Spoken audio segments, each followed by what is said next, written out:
It's Return of the Sat. Return of the Sat. That's right. Sat E Nyangi is back on WrestleTalk News, and I'm here to stay, baby. Every Saturday from now till forever, probably. So if you're happy to see me, great. If you're not, I'm here. Anyway, we just have to agree to disagree. Support WrestleTalk! Yes, it's another Brawl Out update because there's just more news all the time. You'd think that things would calm down as the investigation appears to have finished, with AEW's judgment seemingly being to side with the Elite. Case closed. Well, think again. Responding to a reader question regarding the investigation, PW Insider's Dave Scherer has now called into question the validity of the whole thing, even has gone as far as to label it a farce. These claims were based upon Scherer's own knowledge on what happened during the investigation process, claiming that not everyone present at the time of the brawl was interviewed. Scherer claims that while all directly involved parties such as Punk, Ace Steel, and the Elite were questioned, Steel's wife Lucy Guy, who supposedly watching Punk's dog Larry at the time, was not spoken to. Scherer suggests the reasoning for not giving Guy's account would have most probably contradicted the outcome that Tony Khan seemingly wanted. So according to reports, she was ignored. Scherer then added that unless she and her husband were paid a sum of money for their silence, it seems pretty clear that her story would have not allowed the EVPs to come out looking like victims.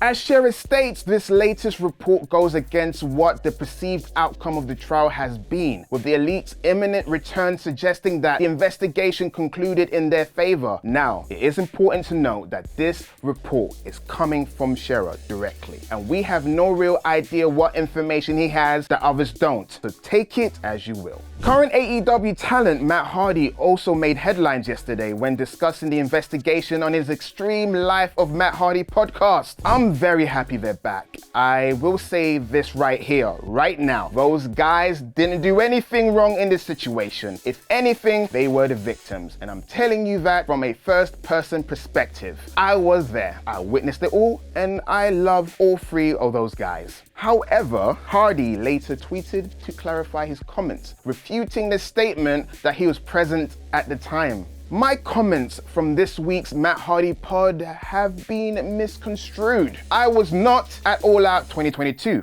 I did not say I witnessed the events at All Out. I witnessed the entire process in real time over the months and stand by my comment that the Elite were not in the wrong.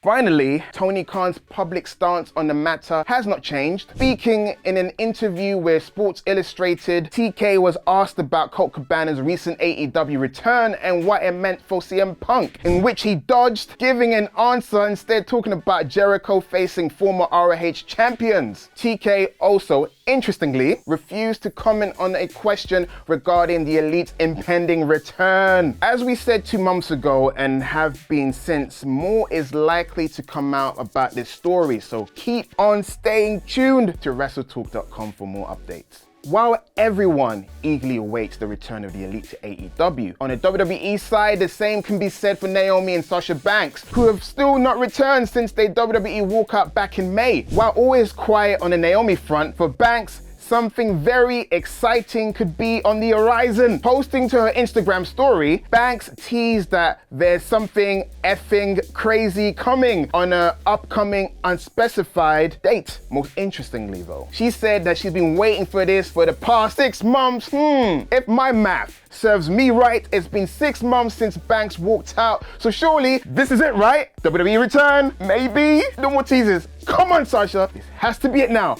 Please! Now, hot tag to Pete. Thank you for being awesome pledge hammers on our Patreon page, Mad Mac the Meat Father, and have an argy bargy margy pargy. You can get your own shout out and loads of extra bonus content by visiting us at patreon.com/WrestleTalk. And now it's time for my review of Smackdown in about 5 minutes. In case you missed it, I reviewed Raw this past week and people didn't like it. But man, I'm sticking to my guns because Smackdown just feels different than Raw does. It has a different energy, and I much prefer this level of energy than Raw's. Also, Raw is 3 hours, which is too long. Regardless, this show kicked off with Liv Morgan versus Sonya Deville in a no DQ match in the latest installment to show us how extreme Liv Morgan is now. Once again, starting with a match will always get a thumbs up from me. The match started off hot and continued with a pretty fast pace throughout. The crowd chanted for tables about 30 seconds into the match, which checks out. They got their wish though with quite a fun table spot where Sonya was trying to hit a German suplex off the apron through a table to Morgan. Morgan initially resisted but then was like, fuck it, and jumped off the apron, putting them both through the table. Some solid character work that tells you a bit more about her without it being said through words. There was also a powerbomb onto a pile of chairs for a great near fall, but in the end, Liv won with an oblivion onto said pile of chairs. A fun match to open, another solid win for Liv. Character work, the best Sonya Deville has looked in quite a while. Not much to complain about here at all. Emma was interviewed backstage following her return and was interrupted by Xia Li, who said she was weak, so Emma punched her. Nice. Ricochet versus LA Knight came next, and while I'm a huge fan of Ricochet's in-ring work and I very much enjoyed Knight's work on the mic, I wasn't expecting to enjoy this match as much as I did. Knight is the definitive heel here, and he had some great character moments in this match, mocking Ricochet's superhero pose, dusting his feet off, implying Ricochet isn't a threat most of the time. I could feel a degree of heat to this feud despite there being basically no story. These guys have pretty good chemistry, and it led to a very solid, enjoyable match where Knight got the win with a roll-up by holding onto the ropes. Much better than I expected. Good stuff. The Bloodline were backstage, sans Roman and Paul Heyman, where Jey Uso said they should go out and tell the Brawling Brutes what's coming to them at Crown Jewel, but Sami of course said, that's a bad idea, please don't do that. So Jey retorted saying this isn't a Bloodline thing, it's an Usos thing. They've been tag champions since before Sami was around, and they'll be champions long after he's gone, which is a wonderful little way to show what Jey is thinking about, even though of course we already know it. He wants Sami gone. He knows that day will come. Jimmy actually sided with Jey here, saying he's got a point, and joined him to the ring, which again is some nice character work, as Jimmy has mostly been siding with Sami through this story, and it shows he still has loyalty to his brother despite everything else. In the ring, they literally just say, Brawling Brutes are the twos and we the ones. Not sure that was really necessary, Jey, but they get interrupted by the New Day, who say that whoever wins at Crown Jewel, they've got next. They're going to defend their longest championship reign on Smackdown next week, which I am all for, and actually gives the match some real stakes behind it. The Brawling Brutes come out and attack the Usos, and Sami and Solo come out and even the odds, with the Bloodline working together and standing tall for once with no dissension between them. The first time we've seen that in a while, and a nice touch. And then came Bray Wyatt's segment. Bray Wyatt was backstage, and this might have been my favourite thing on the show. I said last week that I was a bit lost with the Uncle Howdy stuff, but this brought me right back. Bray spoke about his feelings, said he's not used to sharing them and how he doesn't like to be interrupted when he's doing something that's obviously very difficult for him, only to then immediately be interrupted by a guy carrying a package backstage. Bray accosted him, saying he hates the way he feels right now. He hates himself because all he wants to do is take his head and crush it. He's a hair's width away from losing it, so he needs him to apologize to him immediately, shouting and raising his voice as he goes, with cuts and splices of the normal spooky stuff in between. The guy apologizes and Bray takes a breath and says, I know, but please go away, go away. Leans on a crate and the segment ends. Boy howdy, I am a sucker for some inner turmoil in characters, and Bray wrestling with his instincts despite him knowing it's wrong, that's some compelling stuff right there. Now he's started to interact with other people, even if it is just a random guy carrying a package, I'm much more invested in how that manifests once he gets into a real feud. Top stuff.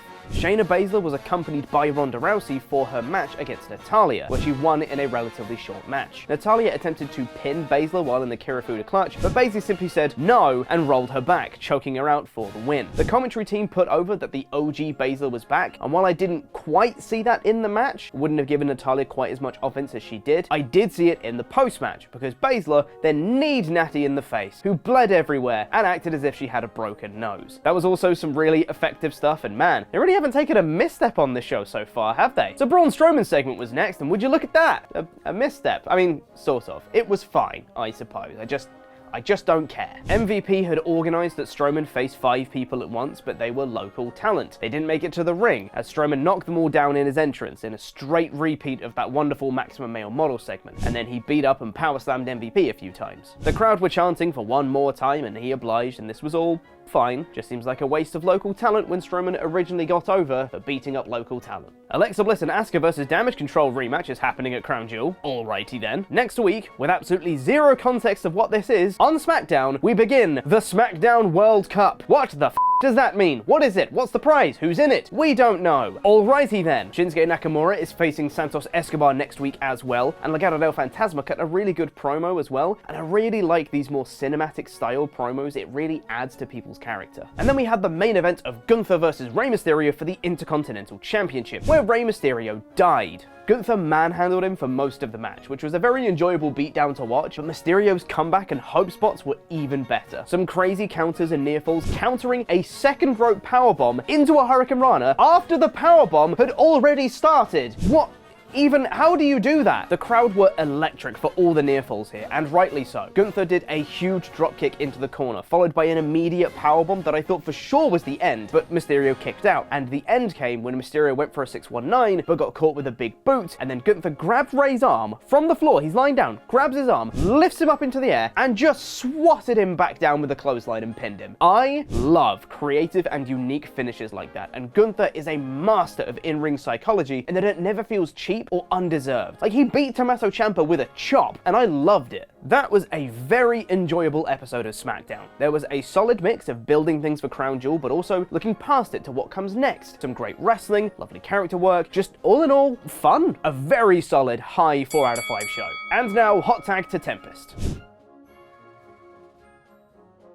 Well, we got one awesome match at least. I'm Tempest, and this is my review of Rampage in about 3 minutes. We open with Jim Ross calling Rampage Dynamite, and then Mike Tyson made his return to join the commentary team. Overall, I didn't think Tyson added anything to this match, but he didn't detract from it either. He was high as though. You can absolutely tell that he is a massive fan of all this. We then got our main event in the opening match, some things never change, of Orange Cassidy defending the All-Atlantic Championship against Katsuyori Shibata. Orange Cassidy versus Shibata with Mike Tyson on commentary. What a fever dream. This was a really fun match. Totally surreal to see Shibata back in the ring having a competitive wrestling match again after all this time. There was a good mix of comedy and strong style in this match as both men exchanged Cassidy's lazy strikes before firing up and exchanging Shibata brand elbow strikes. While the crowd was very receptive of Shibata in this match, you could tell that this was not a crowd that was terribly familiar with him and his offense. Orange stole Shibata's finisher, the PK, but it didn't get much of a reaction. Same with Shibata's corner dropkick and cross-legged pose. Had this been in Japan, I think those spots would have gotten a much larger reaction, but still, it didn't take away that much from the match. They started exchanging major near falls before Orange finally hit a second orange punch for the win. I guess you could argue that with Shibata's history of head injuries, a punch to the head is a believable finish for him, but that doesn't make it any less weird to see him lose. They were kind of between a rock and a hard place here, and AEW doesn't do DQs and stuff that often, so this was the finish we were going to get. They shook hands after the match, and while I don't think this was a 5 out of 5 performance per se, seeing Katsuyori Shibata, one of my favorite wrestlers ever, back in the ring makes this a 5 out of 5 segment to me. Tony Storm cut a backstage promo on Jamie Hayter, and then Danielson and Claudio both demand ROH world title matches against Chris Jericho. We then had Jamie Hayter and Britt Baker taking on Madison Rayne and Sky Blue. There's gotta be a team name they can give these two.